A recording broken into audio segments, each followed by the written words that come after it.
I'm supposed to look out for you. Dad said so. Mr. Simon sighed, then nodded in agreement.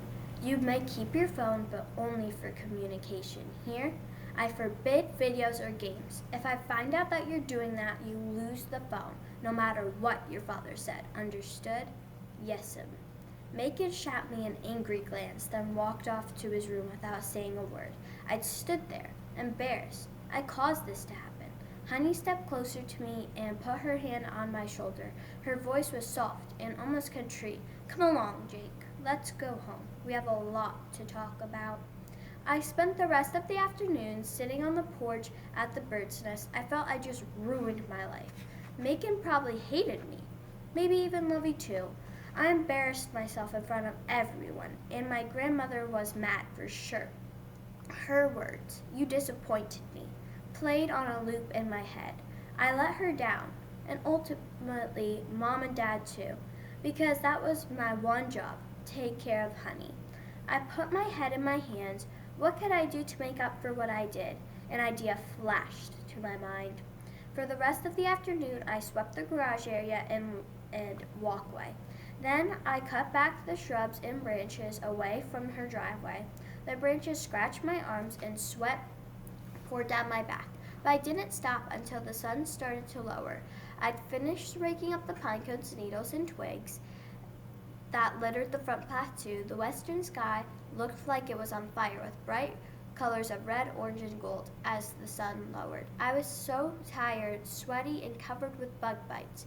I looked up at the windows, not sure I wanted to go back in, but I couldn't stay outside forever. I had to go up and face Honey and apologize. I was putting away the tools when Honey called out from the front porch above me, "Dinner!" I sighed. I vowed that I would eat whatever Honey put on my plate. Inside the house, the scent of warm garlicky bread filled my nose, and sweet tomato sauce. Honey was at the sink streaming a pot of noodles. Perfect timing, she crooned. I made spaghetti, and I just pulled out the bread out of the oven. Wash up, dinner's ready, just a minute. Yes, ma'am. The whole scene had me really confused. After I washed the dirt off my hands, arms, and face in the bathroom, I took a seat at the wood table. The books were gone, and instead there were placemats and tableware. I sat straight in my chair, aware that something important had changed. Honey carried 2 plates of hot, delicious smelling pasta to the table and took a seat beside me. She was dressed in the same pants and t-shirt, but her hair was brushed. I looked at the food with suspicion. Honey noticed. I had a delivery today from town, and, she added with a knowing smile, the garlic bread's from Tessa Simpson's. Relief flooded me. Honey held out her hand with a smile. Let's give thanks. I tried to smile back and placed my hand in hers. It felt buddy, but warm and smooth. She bowed her head in prayer. I did the same. For the food before us, the people beside us, and the love between us, we give thanks. And we ask for your blessings for Eric. Amen. Amen. I picked up my fork and took a tiny taste. My eyes widened. I couldn't stop the smile. It was delicious. My plate was empty before either one of us talked. This was great, I said, still chewing my last bite. I'm glad you liked it, Jake. Honey dabbed her mouth with a napkin and placed her plate before folding her hands together. We need to talk about today's situation. I'm sorry I yelled at you, I said in a rush. It felt good to get the words out. Thank you, Honey replied, and I'm sorry I haven't taken proper care of you. You did, I interrupted. Honey held up her hand to silence me. Tessa and I had a good talk today. Our conversation was eye-opening.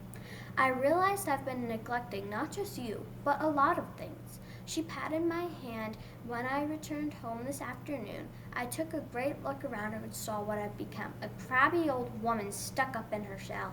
You're not crabby, I said. Sometimes, she replied with a quick smile. More sad, I countered. Honey's face softened, and then she nodded. But why? Oh, Jake, it's hard to explain. I haven't felt myself since your grandfather died. At first I missed him. Something fierce. We'd been together for 50 years. When he passed, I felt a part of me died with him. I lost my purpose. I didn't go out much. I didn't see the point of cleaning or cooking just for myself. I stayed home. I reckon I lost myself in books. I eyed the stacks of books in the room. Honey continued, I stopped taking ferry most days, which meant I hardly went into the town to shop. Plus, in an odd way, that's hard to explain, a full fridge made me feel safe, like I had all I need. She laughed, but it sounded sad, even if the food wasn't good. Suddenly, I saw my grandmother differently. She wasn't lazy or forgetful. She was depressed. So you've been lonely, I asked.